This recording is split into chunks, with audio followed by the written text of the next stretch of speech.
paranji o'z momolarimizdan qolganda. Mana hozir menga ayollar uzoqdan video olishga ruxsat berishdi. Tuman markaziga borsangiz ham paranjida borasiz. Ha, shu pastga endi oladi hozir ayollar shu. Paranjini ko'rinishi mana bunday bo'ladi, ya'ni bu tibbiy xalatga o'xshaydi. Nimaga oppoq rangi? Endi odat bo'lganda. Oppoq ham salqin tutadi odamni. Maza. Rostdan ham juda muzday.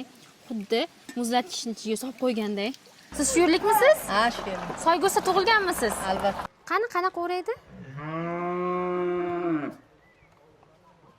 To'ylarda qanaqa bo'ladi ayollar? To'ylarga biz nimaga bormaymiz? To'yxonaga nimalarga bormaymiz? Soygo'z qishlog'ida uylar shunday qurilar ekan. Ya'ni juda ham balandda quriladi.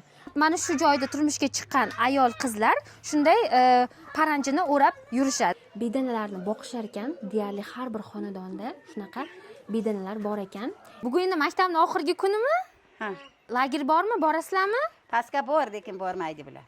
Nimalarni orzu qilasiz?